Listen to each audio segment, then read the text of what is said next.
Who rules the world? Is a world government good or bad? Chapter 1. A world government for the human race. Who rules the world? Back in the day before the internet, the only thing available for alternative ideas besides obscure books was talk radio. Some places had alternative talk radio stations or programs. You could buy a shortwave for $30 and listen to cool people mostly on WWCR, which was worldwide Christian radio and sold radio space for $100 an hour. I listened to people like Chuck Harder, For the People's Network, Art Bell, Gene Scott, Bill Cooper, Jordan Maxwell, Eustace Mullins, Bill Jenkins, Tony Hilder, Hal Lindsey, and others. Most of them painted a picture of a few big organizations or secret societies running the world, which were the bankers represented by the Rothschild Bank, the Bank for International Settlements in the City of London, which is the financial district of London, along with a small group of elitist organizations like the Council on Foreign Relations, the Trilateral Commission, the Club of Rome, the Committee of 300, the Vatican, the Jesuits, the annual Bilderberger meeting, the annual Bohemian Grove meetings, the World Economic Forum.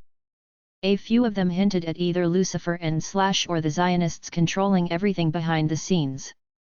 Zionists are fake Jews descended from the former nation of Khazaria, which was once located around modern-day Ukraine. They have no blood ties to the Hebrew Jews of the Middle East. These are the people who started the Rothschild Bank and created the Nation of Israel in 1948.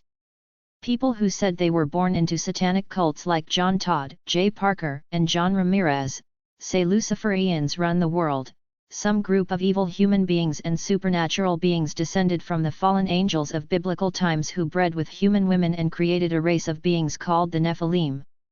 You can read this in the book of Genesis and the book of Enoch. Paul said this in Ephesians 6:12. For we do not wrestle against flesh and blood, but against the rulers, against the authorities, against the cosmic powers over this present darkness, against the spiritual forces of evil in the heavenly places. The implication is that the satanic realm exists on planet Earth. Satanic beings that look like humans plus demons that are invisible are alive on planet Earth, seeking to take it over and enslave the human race. It's in the book of Revelation in the Bible.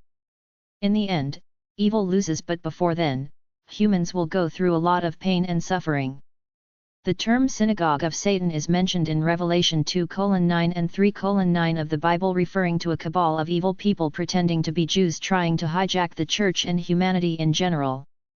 Jesus threw the money changers out of temple, Matthew 21:12-13, which are evil people pretending to be religious for their own ends. Several ex-Satanists, ex-Illuminati members, and ex-Masons have come forward and said these several elitist groups are all parts of the same organization ruled by an evil supernatural Luciferian force trying to take over the human race. The reason I tend to believe this idea is because I heard this stuff way before the massive explosion of conspiracy theories and all manner of clickbait lies to get views on the internet were ever created. Two major early testimonies are Benjamin H. Friedman's speech 1961, Rumble.com. John Todd aka Lance Collins. YouTube.com/@JohnTodd-XL2YW. John Todd, 9-hour video. The testimony of John Todd Lance Collins, all available tapes. YouTube.com/watch?mark v=EIXCPG6 ~ampersand _channel Warrior of Jesus Christ. Warrior of Jesus Christ. Let's not forget Dwight D. Eisenhower warning us about the rise of the military-industrial complex in his farewell speech as American president in 1961. John Fitzgerald Kennedy said secret societies should not exist in a democracy. He said he was going to smash the CIA into 1,000 pieces. He ordered the Department of Treasury to print its own money with no attachment to the privately run Federal Reserve. Several months later he was assassinated. Is there a group of evil elitists who have supernatural power through the fallen angels who settled here among humans many years ago and now rule most of humanity behind the scenes? That's the big question. Somebody seems to be wreaking havoc on planet Earth. If we were intelligent, wise, and good, we would have used our energy and resources to build a great planet for ourselves by now. There is a story that Nikola Tesla created wireless electricity, but his investor J.P. Morgan squashed it because he could not put a meter on it to make money continuously. Several weeks later, Tesla's lab in Colorado mysteriously burned down. There are guys right now on the internet, Ralph Ring and Otis T. Carr, who say they and their crew built a flying vehicle that was able to fly without gasoline. This would have nullified the need for cars, roads, and gas. U.S. federal agents smashed their stuff twice, saying this vehicle will destroy the economy if it gets out. The human race is evil enough such that people stop its positive progress as a whole in order to make money for themselves. Somebody is wreaking havoc, but nobody has a dictator-like grip on the entire planet yet. Their greatest strength is control of the world monetary supply through control of the world banking system via privately owned central banks, where they create money out of nothing and lend it to governments and commercial banks, expecting this money back at compounds interests. As long as people pay taxes, we are in slavery. The human race can do better than a one-dimensional fake system of democracy where fake representatives borrow money from banks who create it out of nothing and lend it to governments, expecting it back, while these representatives don't realize that this is a system of slavery, so they don't do anything about it. They collect their high paychecks and make connections to further enrich themselves, while we the people pay our taxes and think this is a necessary system to get government services. We can do better than this. That should be our war cry, the impetus of a worldwide protest that topples representative democracy to true democracy, online voting on all the big issues, and we get rid of all private central banks. Governments create their own money. They don't pay it back anybody. This eliminates taxes. We can do better than this dinky system we're living under. Stop paying these banks money. Create the money ourselves as the government for our needs, just don't create so much money that it causes inflation. That's the trick. Create money to stimulate the economy, but not so much as to devalue money. There is no debt, no taxes at all. We can do this, but the elitist greedsters keep us as brainwashed slaves. Almost nobody understands this. A few people coming forward to try to change this system will get creamed. If millions of people come forward, the system will change. We have the internet. We could do this if we can get past our bread, circuses, pop culture, sports, video games, etc. Who owns the world? Not countries or companies, only God. All our lives we have been lied to about the myth that we must bow down to a government authority. It's not true. Each of us should have the right to live exactly as we are by nature, but hardly any of us do. Countries and companies all have one thing in common. They're out for themselves. Beyond that, they don't care about anyone else, even though they pretend to. I have no problem with the existence of nations to provide services to the people. The problem is that ego gets into it. Countries think they're better than each other. Gangs fight each other tooth and nail for control of countries. A country doesn't have the right to bomb any other part of the world or invade it, but they do all the time. An individual has the right to claim a piece of land that no one else has claimed to sustain himself, but not any more than he or she needs. The problem is that the elitists of the human race created a bunch of companies called countries and capitalist companies beyond that, then assumed ownership and wrote a bunch of laws for all these things that the average citizen like me has to abide by, but it goes against our freedom as human beings to be forced to live in this matrix. I have no problem with a monetary system for business, but I'm against fractional reserve banking, letting bankers get rich by creating money out of nothing while everyone else works for it. I'm against laws that cut into freedom and have nothing to do with protecting people, like drug laws and travel laws. I don't believe in passports. I think people should be able to go wherever they want. They have to pay their own way. If you can't earn a living somewhere, that's your problem. My vision is that anyone can travel anywhere unhassled by anyone if we want. The people in general accept the security measures everywhere and accept the rude imposition by customs clerks at national borders, which are imaginary lines. Why do we have terrorism? It's because some a-holes went somewhere and invaded somebody else's land, doing all kinds of mean things to the people there. Arabs would not hassle America if they left their lands. Palestinians would not hassle Zionists if they left the land they stole from them, now called Israel. Nobody owns planet Earth but God. Most people don't get it that it should be their right to freely travel anywhere unhassled by bureaucrats. It's a big part of the problem, all this nationalistic stuff about protecting our borders. There's only one planet Earth, not 200 countries.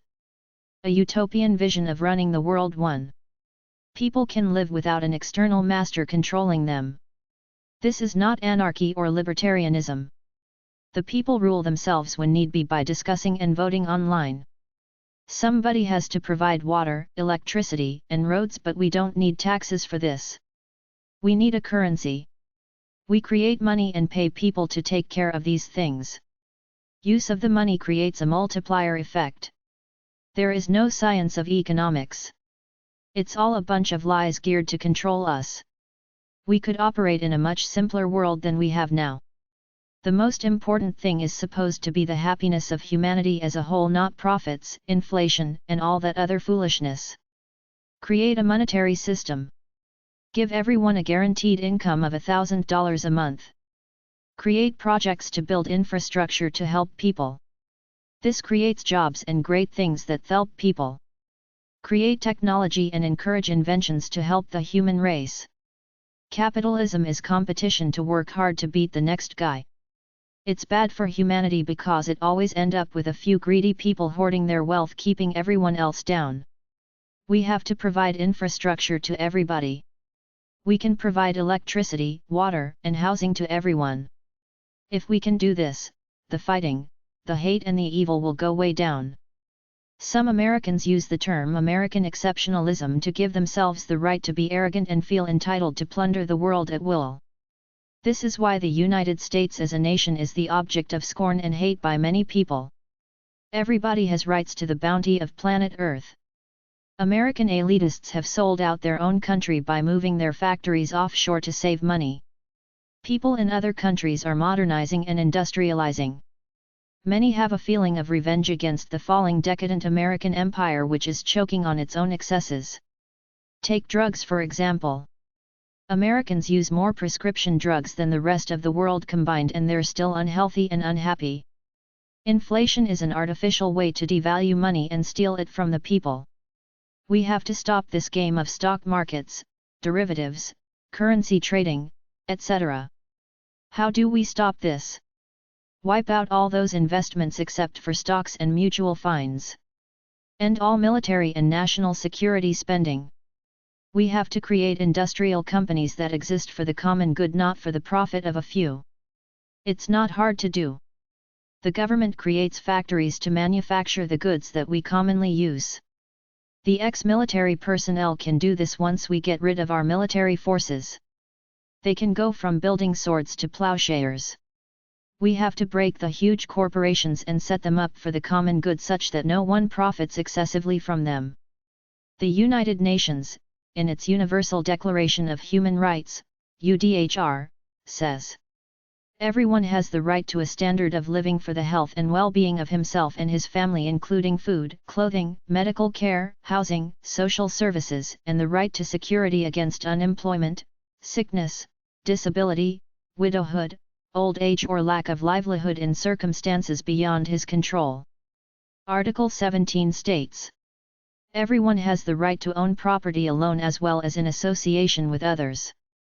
No one shall be arbitrarily deprived of his property." A utopian vision of running the world too. When we share the wealth of the land and everyone gets a decent standard of living, people act more civilly with each other. Crime goes down. People help each other more. When the people rule the government through online voting and they vote to help everyone live at a decent standard of living, the entire spirit of the human race goes way up. People feel that they're a part of the human race and are more likely to cooperate with each other. Run the evil people out who control the world right now. This includes the world banking system headed by the Bank of International Settlements in Switzerland. All companies that create military products must stop creating them and start producing useful things. We outlaw the production of military equipment. All military forces must be broken down into new departments like the Department of Industry, Infrastructure, New Roads, New Housing, etc. The government in every country creates its own central bank where it creates the money it needs and does not pay it back to anybody. It eliminates all taxes including income tax. The government creates its own chartered bank which creates branches in every town and runs all the private banks out of business so that there is no more fractional reserve banking theft by private bankers when they create money out of nothing. Nobody will have mega mansions anywhere much bigger than they need. We won't glorify excess anymore like they do at Forbes, Bloomberg, etc. A good person does not live in excess while others starve. They glorify the royal family and members of the Vatican as good people. They got their wealth handed to them and live in extreme excess. Money is nothing mysterious. The government or central authority that's out for the common good has to create it and give it to the people so they can do business with each other, not like now where private bankers create money out of nothing then lend it to both governments and people expecting to be paid back in full plus compound interest for something they created out of nothing. This is the evil scam that is destroying the human race for the sake of a few greedy bankers. Forget about gold as a measure of wealth. Use it for industry where it serves a useful function. Get rid of that gold standard BS. Who owns the world? We, the people do, not a few assholes who think they run the world. Topple them with online voting. A world government is a double-edged sword because of the danger of dictatorship.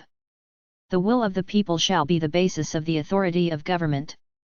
Article 21, 3, Universal Declaration of Human Rights. Many peace advocates want world government to get rid of national borders and bickering among nations, but just as many people do not want one small group of people controlling everything because it would lead to world dictatorship. You can see tons of stuff online about the New World Order, the Illuminati, the Antichrist, the shadow government, the Zionists, the Fourth Reich, the Freemasons, the Jesuits, etc. all about a group of dictators taking over the world, killing everyone off except a few million slaves. There is a danger to having a central authority for the human race because any small group of people cannot be trusted. I saw a 1936 film on YouTube where they were touting a Masonic one world government as the next big thing. I say keep national borders but have people ruling themselves online without being political about it. There is a universal currency like a world dollar that's good everywhere. There are no passports. Anybody can go anywhere. I would like to see a world where no one hassles me as long as I don't bother anyone. I can go anywhere and live anywhere as long as I pay my way. I'd like to see a day when I'm not stopped at borders and hassled. Many people advocate for world government and/or world citizenship. I saw a list of celebrities, politicians, and business tycoons who want world government. I'm against it because it would invariably lead to some kind of dictatorship. We would need some kind of fixed universal declaration of human rights and fixed terms for all managers of such a government to not exceed 6 years so that no one amasses dictator-like power. A big article Who Owns the World by the World Service Authority. This is an in-depth long-winded article at this website. worldservice.org/whowns.html. If it's not there, try to find it at archive.org. It's pretty deep. It must have taken at least 100 hours to write. World government websites. worldservice.org/links.html. Action.org, the Action Coalition. Amnesty.org, Amnesty International Online. BFI.org, R. Buckminster Fuller. EFF.org, the Electronic Frontier Foundation World Internet. Esperanto.net/info/index_and.html, information on Esperanto. GaryDavis.org, World Citizen Gary Davis homepage. Jenny.org, Global Energy Network Institute. Idealist.org, the Idealist.org Network. IGC.org, PeaceNet. KushiInstitute.org, World Macrobiotics. OneFilms.com, film based on the life and work of human rights activist and world citizen Gary Davis. article.org/co-globalize/wtww, what the world wants and how to pay for it. Recheim.org, International Registry of World Citizens. Servivas.org, Servivas International, Peace and Understanding Through Travel and Hosting. State.gov/g/drl/rls/hrrpt, Human Rights Country Reports. State.gov/g/drl/hr, U.S. State Department Reports on Human Rights. VEG.org, World Guide to Vegetarianism. Warpeace.org, the War and Peace Foundation. WelcomeHere.org. wnet.org/bucky/wgame.html, World Game Institute.